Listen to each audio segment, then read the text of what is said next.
Hello and a very warm welcome to session 2 of Mastermind Live 2023 for our session today on managing stakeholder engagement by measuring procurement's impact. Now, we're all about impact here at Procurement. We think a lot about trying to justify our worth. We were talking about the good news and the bad news in the session before. But the good news is that you can measure procurement's impact, and we're going to be exploring some of the ways we can do that with our guests today on this session. So I'm delighted to welcome Pierre Laprée, who's the Chief Procurement Officer, if only Chief Product Officer at Spend HQ, and Andy Moir, who's their Director of Product Marketing. Welcome to you both to this session. Thank you. Okay, let's get into the discussion then, because I think everybody's going to be really keen to hear your thoughts. And we know that measurement's essential to management, but you know, there are some pitfalls to some of the KPIs we've been using. So Pierre, over to you really to talk to us a little bit about, are you there, Pierre? Yeah, I'm there. Oh, brilliant. Okay, over to you then to tell us a little bit more about, you know, what you found in terms of KPIs. What are the common pitfalls? So there are many pitfalls we can find in KPIs, and especially in procurement KPIs. So we'll cover a few pitfalls later on, but there are two that are, I believe, quite important. And the first one is your KPIs should not be just a facade. We're often talking about vanity metrics, KPIs that look good, but that actually don't serve any purpose except than making you look good, but ultimately having no impact. We could argue that savings could be one, but again, we'll cover that later. So use KPIs that actually serve a purpose. The other thing is try to avoid what is known as the Cobra effect. So don't use KPIs that are actually counterproductive because they don't give the right incentive. The reason it's called the Cobra effect is related to something that happened a long time ago in India, where they had a problem with cobras that were attacking the population. And the local government decided that it would be a good idea to reward people whenever they would draw the dead snake. So it worked. They collected a lot of snakes. The problem started to decrease. But what they found out is that some people were actually breeding cobras to cash in on the bounty for bringing them. The moment they realized that this KPI, the bounty premium, actually was causing a counter incentive, they decided to stop the premium. So you had people. Thank goodness for the cobras, hey. Thank goodness. So you have people with huge cobra farms who say, "Oh, no more incentive. Okay, let's release them in the nature." They actually made the problem even bigger. So critical in KPIs is, are they driving the right behaviors? Are they driving behaviors that will positively impact not only your team, but your organization? And you need to take a hard look at yourself and have that conversation with your stakeholders to make sure that you're not having these negative externalities with your KPIs. So just to pause there and to bring Andy in. Andy, is that something that you've seen in your experience? You know, I'm thinking of a PI around inviting lots of suppliers to submit an RFI, but not actually getting good quality suppliers. So you're doing a sort of volume over a quality type measure. Have you seen anything around that where there's been a negative effect? Yeah, we have seen that. Sometimes I think you can be really chasing the wrong problem of, is it really about having more suppliers, or is it really the quality of the suppliers that you want to bring into the picture? Because whether you have 10 RFIs or 100 RFIs, if 80 of them don't matter, doesn't do you that good. So I think it's really, how do you really sort of like make sure you're focusing on the right ones? And I think too, making sure you focus on what are the KPIs that manage to your audience, because it's easy to get caught up in these are the things procurement's tracking to, but those should feed up to something that the audience you're talking to cares about.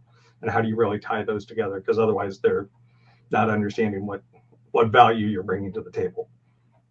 Yeah, because I think one of the things that we've talked about a little bit here at Art of Procurement is about procurement coming across as being quite an administrative function with administrative language. And some of our KPIs might do that. And Pierre, back to you. When you think about KPIs, have you seen the difference between ones that measure things that have gone past as opposed to ones that are looking forward?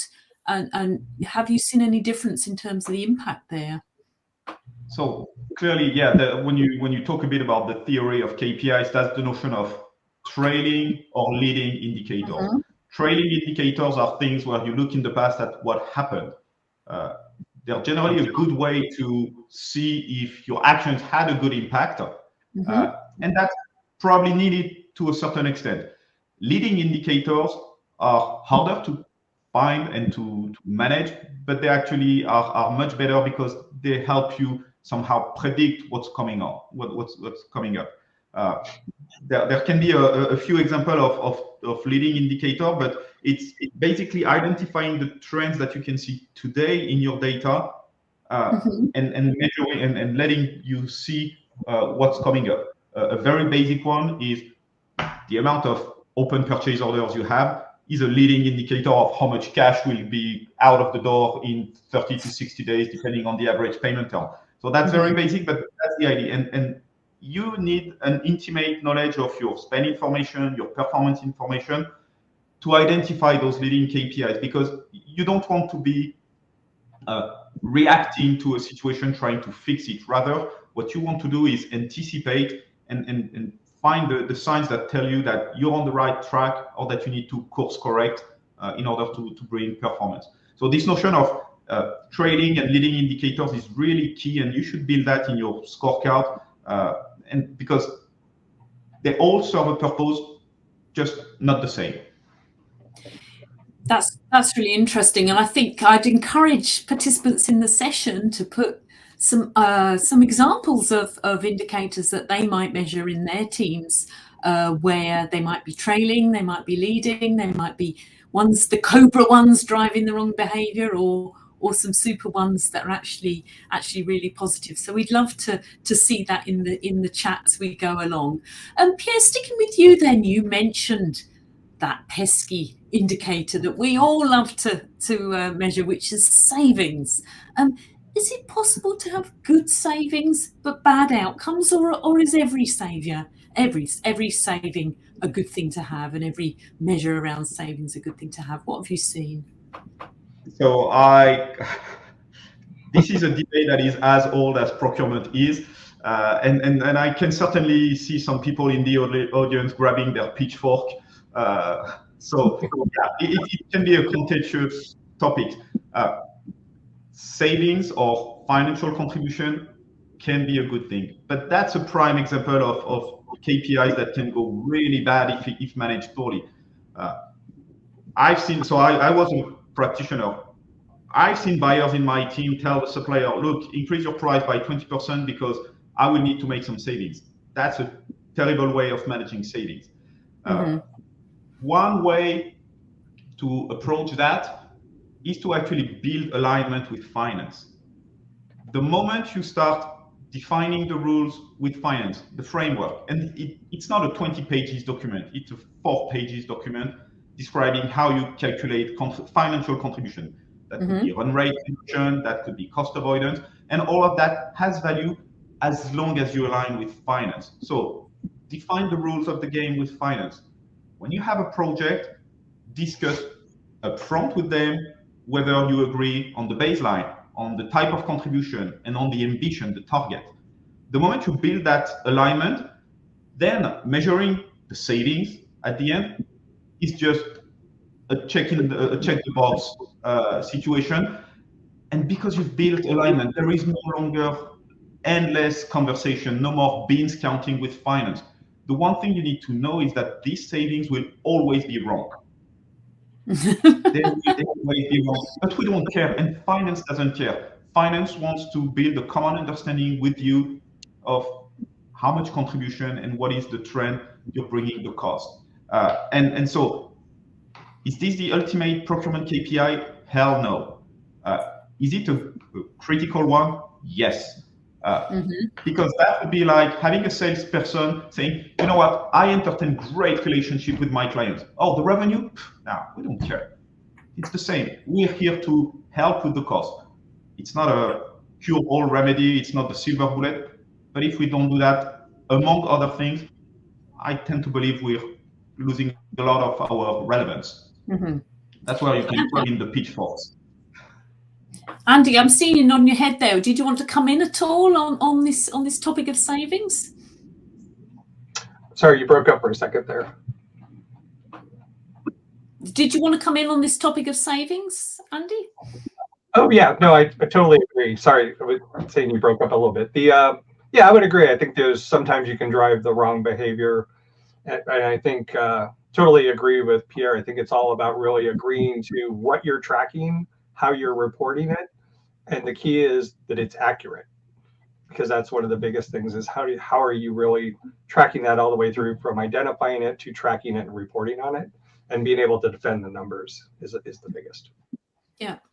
Now, I saw an interesting comment in the chat there about speed, measuring speed. And I think this links to the next topic that we were going to talk about a little bit, which was about how procurement can ensure that the KPIs remain a means to the end in themselves. So I'm thinking about a KPI around, we used to call it cycle time. So that was, from the decision to source something to getting the contract in place, or the decision to do that.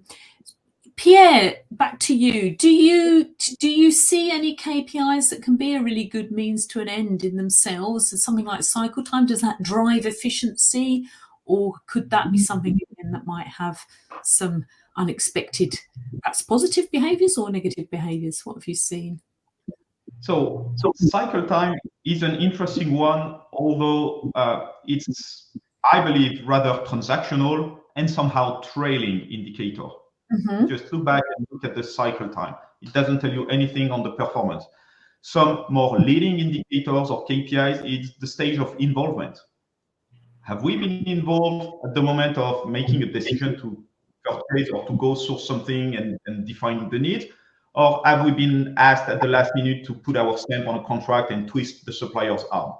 That's a much better leading indicator, because the earlier you're involved, well, the more value you can drive beyond just the financial contribution. That's risk mitigation, needs refinement, a better relationship with the supplier. So this one for me is a good one. Other indicators that are a means to an end, and we're working very much on that right now, is all the things related to non-financial performance. Has procurement contributed to increasing the spend with diverse suppliers? Has procurement contributed to reducing the carbon footprint of the goods or services we're sourcing? All these things are a means to an end. And here, the means is surfacing those things. The end is, how do we drive better behavior? And I've seen that topic that has been addressed in the chat. The moment you start socializing a KPI or a notion, you make it visible and you create awareness, and it creates a virtuous loop where people realize this is a topic and they want to know more. And to know more, you need to refine your KPIs, refine your data, refine your process. And that's how you put yourself in a continuous improvement loop. So these kind of KPIs would serve that purpose of being a means to an end, and the end is bringing more contribution and evolving the practices in your procurement team. Mm-hmm. And are you seeing there being opportunities around, the digital capabilities that we've got now to enable that performance management? Are you seeing that really being as something that now we can get our hands around these issues and get some data on them to help to give us feedback, to help us move forward? So yes, we're obviously extremely biased at SpendHQ with these topics, but clearly technology has enabled things that we could not do before. Obviously, the way we connect to ERPs helps streamline the flow of data. But two things that we do a lot these days is, again, around carbon and diversity. We now have access to data that will tell us whether a supplier is diverse or not, or what are emission factors for a specific category or a specific supplier, or even better, for a specific item. Access to this data helps us build the baseline that we use to measure performance and to report on that performance. That's absolutely impossible to do that without the more recent, the new digital technology. Forget about paper, of course, but even Excel, that's just unmanageable. When you have millions of spend lines, being able to put a CO2 weight or intensity on each of these lines, that's just a massive work. And only the solutions we develop can help do that. Otherwise, it's just a losing battle.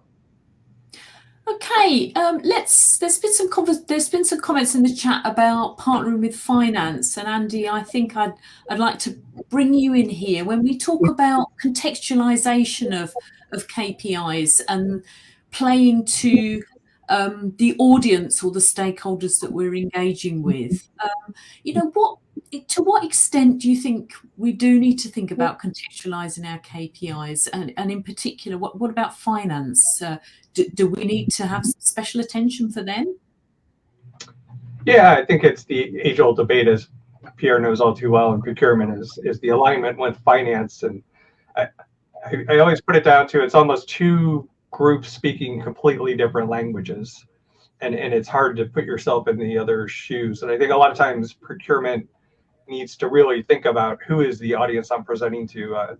Had a customer the other day say, we go in, we present our numbers, and then finance picks them apart, and then the whole meeting goes left, right? And I think a lot of people on this call can probably say, yes, I had one friend who's a CFO say, it's almost like sport. I like to pick apart the numbers that the lines of business put in front of me. It's just because that's how they think. It's black and white. It adds up or it doesn't. So I think having that alignment with them of not only what are the KPIs that the CFO cares about, but we talk a lot about what are the various KPIs that procurement tracks that influence those numbers.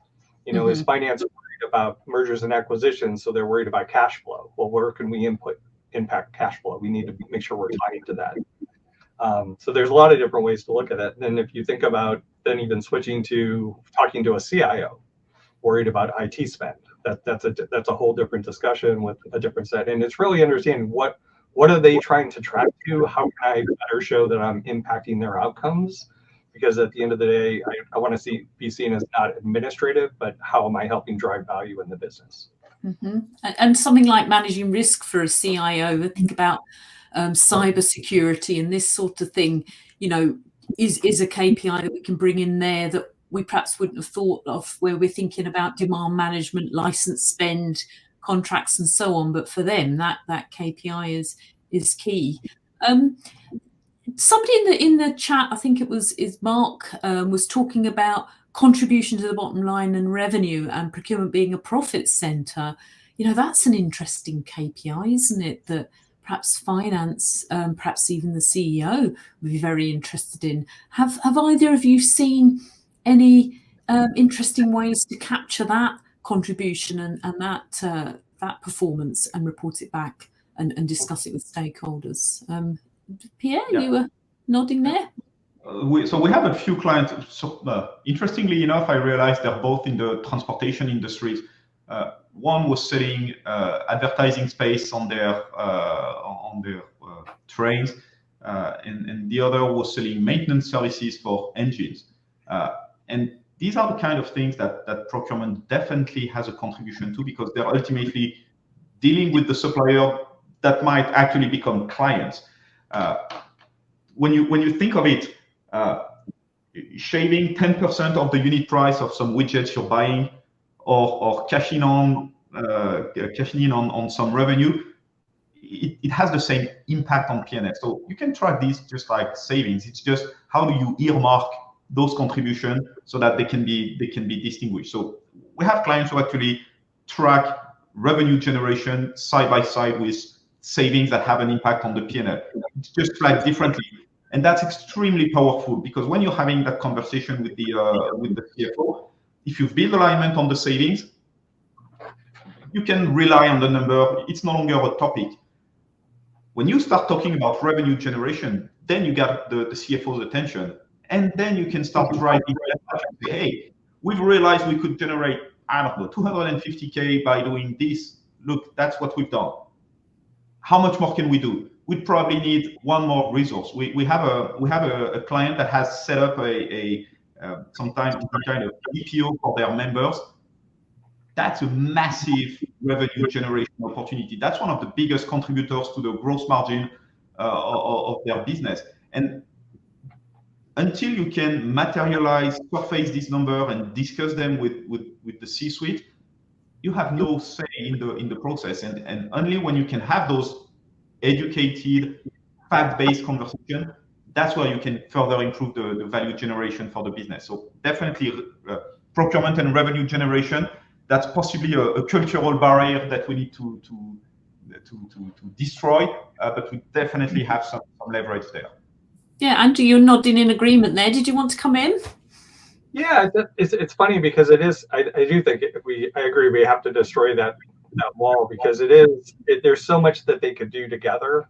But I think part of it is agreeing on a language and agreeing on what are the levers that procurement can control that impact what finance is trying to achieve. Making sure there's a lot of different levers in the procurement world that you can move around to try to make sure you're hitting those financial numbers. Mm-hmm. And I think one of the challenges that I hear from our community is securing resources to invest in all the fantastic procurement technologies, digital technology that's out there, and obviously becoming a revenue generating profit center means that trying to demonstrate ROI from increased capability becomes a little bit easier, I think, if you're having that conversation with the CFO. So yeah, I think that that's a really good point to make there. Let's think about and that's one example, I suppose, of the way that a KPI can drive a stakeholder's behavior. I've got a great KPI that demonstrates contribution to the bottom line. The CFO then thinks I'm wonderful and might give me a few bob towards my procure tech investment plans that I've got. So any other examples that you've got to share around KPIs driving stakeholder behavior? We talked a little about the CIO earlier. Was there anything from them or from operations that you've seen that's been really helpful for procurement going forward? So one of we have that example with a few clients, and it's not directly one KPI targeted at the stakeholder, but one that has an impact and hopefully positive on them. We have clients who track when finance approves of contribution, they flag it as being something that will be taken out of the budget or made available again for the business to reinvest. And so there's a delicate balance to find between cutting budgets, which creates a counter incentive for the stakeholder, and reinvesting in the business, which creates a positive incentive for the stakeholder. And so you start by cutting a bit, which would push the stakeholder in your arms because they need your help to do more with a bit less budget. But any further engagement actually becomes available for them to reinvest and do further things and have more impact. And that's one of the most powerful I've seen, because there is something in it for the stakeholder. The more they engage with procurement, the more impact they will be able to have on their own thing. So it's a case of more involvement of procurement means better impact for their own objectives and their own KPI. So this one is really powerful. And then I would say it has to be a conversation with your stakeholders. Dear Miss CIO, what is important for you? This Mr. Head of Marketing, what is important for you? And coming back to your question earlier on the digital capabilities, we are now able to define specific metrics or specific data points that we can track on specific projects to cater for different audiences. And so a CIO might be interested in risk, someone on the shop floor might be interested in cycle time. We can track all of these things. When you're talking to the head of sustainability, knowing how much carbon footprint you're probably going to shave thanks to the sourcing decision, that's another one that will be relevant. And all of these should be tailored to your audience and should be thought of as a so what. I see a number, so what? And that will be different with your stakeholder, with all your stakeholders. Okay, so we're coming into the last 5 minutes of the session, and that was a really positive story to tell there, Pierre, for us. Andy, what about you? We started at the beginning about perhaps talking about the poor old cobras and the pitfalls of KPIs, but it'd be good to end with some positive success stories for everybody to take back and think about. So I'm just wondering, is there anything you'd like to share from what you've seen, which is a really positive story about some KPIs that you've seen being used or being delivering value and delivering great outcomes? Yeah, I think some things we've seen are especially around companies really tying that KPIs to the CIO, the various CFO, various C-level people, and having those interactive discussions, because we kind of treat it as a circular, right? It's like you got to kind of constantly be reevaluating what are we targeting, and then how are we targeting that in procurement. So let's not talk so much about saving or spend under management, and more about what the CFO cares about, which is working capital, operating cash flow, et cetera. And we see a lot of that. And I think the biggest thing we're seeing is that really builds a lot of trust. And then that just continues the relationship. You have a much stronger collaboration if you know you're working together and you're helping each other, and more visibility for procurement across the board. A lot of companies that are really focused on that sort of data discipline, I call it, where they're making sure the data is right all the way through, and then you can prove it. That's just a huge conversation changer on where you can provide value in the organization. Mm-hmm. Brilliant. Oh, and what about you, Pierre? What have you any more uplifting stories to share? I mean, there's a lovely, just before you come in, there's a lovely couple of comments in the chat there. One from Mark talking about when procurement becomes a profit center, it really changes the dynamic, and by default you become a member of the decision-making team. So that makes me feel quite misty-eyed at the thought that we can actually get in there and make a difference, and actually make a contribution on the revenue side. And Jose, I think that will be a point in the chat there about understanding the pain points, listening to them and collaborating, which is exactly the point you've just made, Andy. It is a great way to become a trusted advisor and get that relationship with them. So Pierre, perhaps the last word to you in terms of those examples, and a positive note to end on in terms of KPIs for us. So we've seen clients have it. So for me, the positive stories is whenever you talk to your C-suite about your KPIs, and they have this aha moment where they learn something about the business. And I have two examples that are really interesting. The first one was a client that presented the progress on the whole sourcing pipeline, and say, we started the year with 450 projects, we've ended it with 445 projects. But what the analysis he made is that in the meantime, they shut down 150 projects, and they identified 145 new projects. So that was a realization for the board, because they realized that there was a massive waste of resources in the organization, of telling that they would be doing things that they would cancel 6 months later, and having to fight to find resources to address things that popped up or that were not anticipated properly. So that is a trailing indicator, but one that has lasting effects on the way forward, because the planning cycles had been drastically changed, and they've stopped wasting time planning things that were canceled, or trying to make up for that gap in the pipeline. So that's one that was interesting with the broader management team. And the other one was with the CFO. It's incredible how much value you find in your spend data, especially when you start to look at payment terms. That's absolutely crazy to see how little of your invoices are paid on time and according to the negotiated payment terms.